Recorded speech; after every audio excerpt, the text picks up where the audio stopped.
Ism నిష్పాక్షికత మానయిజం సమగ్రమైన వార్తలు, innovative కథనాలు, సీనియర్ జర్నలిస్టుల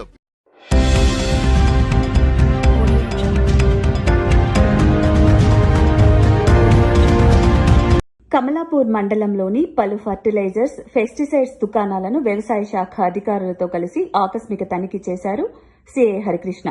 ఈ సందర్భంగా వారు మాట్లాడుతూ ఫెర్టిలైజర్, పెస్టిసైడ్ దుకాణాల యజమానులకు పలు కీలక సూచనలు చేశారు. వర్షాకాలం సమీపిస్తున్న వేళ రైతులకు కాలం ముగిసినా నకిలీ విత్తనాలు అమ్మరాదని అన్నారు. అటువంటి వ్యక్తులపై కఠిన చర్యలు తీసుకుంటామని తెలిపారు.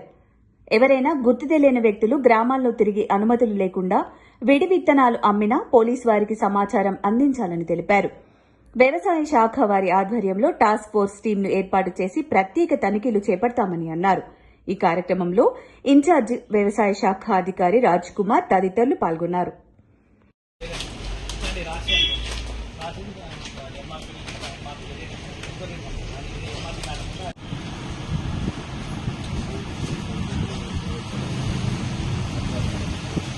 మండలంలో పోలీస్ శాఖ మరియు అదేవిధంగా వ్యవసాయ సంబంధిత అధికారులతో కమలాపూర్ మండలంలోని పలు షాపులని చెక్ చేయడం జరిగింది. పెస్టిసైడ్స్, ఫర్టిలైజర్స్, సీడ్స్ సంబంధించిన డీలర్లు, యజమానుల షాపులని గోదామ్స్ కూడా చెక్ చేసి వాళ్ళకు సంబంధించిన స్టాక్ రికార్డ్స్, అదేవిధంగా ఇన్వాయిస్, వాళ్లకు సంబంధిత కంపెనీ ఇచ్చే ప్రిన్సిపల్ సర్టిఫికేట్స్ అనేది కూడా చెక్ చేయడం జరిగింది. ఈ సందర్భంగా యజమానులకు తెలియజేయడం ఏమనగా ఎవరు కూడా ఎక్స్పైర్డ్ అయిపోయిన సీడ్ కానీ సంబంధిత పెస్టిసైడ్స్ కానీ అమ్మకూడదు. అదేవిధంగా నకిలీ విత్తనాలు కూడా అమ్మకూడదు. మాకు పోలీస్ శాఖకి సమాచారం వస్తే మాత్రం కఠిన చర్యలు తీసుకుంటాం. అదేవిధంగా ఎవరైతే ఈ స్పూరియస్ సీడ్స్ సేల్ చేస్తున్నారో వాళ్ళ మీద ఖచ్చితంగా పీడీ యాక్ట్ కూడా పెట్టే ప్రపోజల్ ఉన్నాము.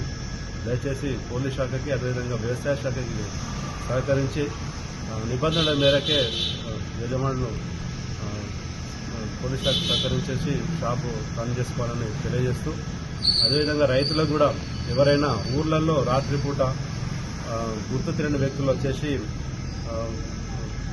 సంచులలో, గన్నీ బ్యాగ్స్లలో సీజ్డ్ కాకుండా కుల్లాగా అమ్ముతూ ఉంటారు. అలాంటి వారిని ఎవరైనా గుర్తించినట్లయితే పోలీస్ శాఖకు ఇన్ఫర్మేషన్ ఇవ్వాలి. డయల్ 100 చేసి పోలీస్ శాఖకు ఇన్ఫర్మేషన్ ఇవ్వాల్సిందిగా కోరుతున్నాము. నకిలీ విత్తనాలు ఎవరైతే అమ్ముతారో వారిపైన కఠినమైన చర్యలు తీసుకుంటామని ఈ సందర్భంగా తెలియజేస్తూ, పోలీస్ శాఖ అదేవిధంగా వ్యవసాయ శాఖకు సంబంధించిన టాస్క్ ఫోర్స్ కూడా దీనిపైన సీరియస్గా ఉంది.